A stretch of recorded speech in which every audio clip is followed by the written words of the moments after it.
Up until the last quarter of 2022, we really haven't seen seller concessions much, but they're back and something to really think about for buyers and sellers.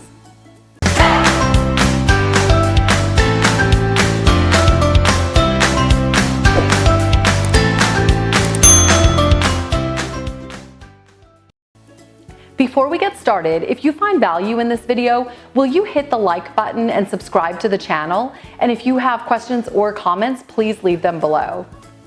Let's talk about seller concessions.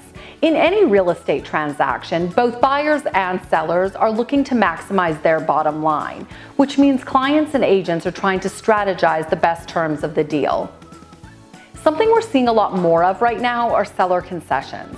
Seller concessions can really sweeten the deal for a buyer, and for a seller in a shifting market, they can help get a house under contract. Seller concessions means the seller is agreeing to pay for things that a buyer would typically pay for. We've commonly seen them over the last couple of years related to repairs, where a seller might agree to give money at closing rather than make repairs. But more recently, we're seeing them as an incentive to get a house under contract. A seller might agree to pay money toward closing costs, to cover appraisal or other fees, or to cover something like a 2-1 buy down. A 2-1 buy down is where a seller pays a one-time credit at closing that reduces the buyer's interest rate by 2% the first year, 1% the second year, and then it goes back to a fixed rate for the remainder of the loan or until a buyer refinances. So how do you get a seller concession? Seller concessions are sometimes discussed directly on a listing. I recently saw a listing that had a backyard pool that needed to be filled in. The sellers got a quote on the project and then offered that dollar amount as a concession at closing.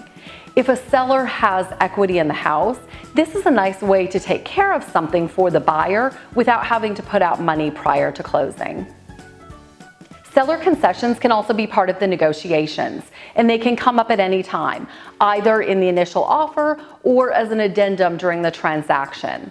Right now, we're seeing a lot of buyers ask for seller concessions right up front, especially if they want to use funds toward a 2-1 buy down or something similar. Seller concessions are allowed on all major loan types, conventional, VA, FHA, but there are certain percentages that are allowed based on the type of loan and the down payment. Sometimes a seller concession exceeds the closing costs, and it's important to know that what you don't use, you lose. So a seller concession, while it might sound like a great discount, might not always be the best route. It might be better to ask for a lower sales price and take money right off the top than to ask for a concession back. And that's where it's really important to have a conversation with your lender and find out what the best strategy is. If you have more questions about seller concessions or about buying or selling in general in the Dallas-Fort Worth metroplex, I'd love to talk to you. You can find all of my contact information below.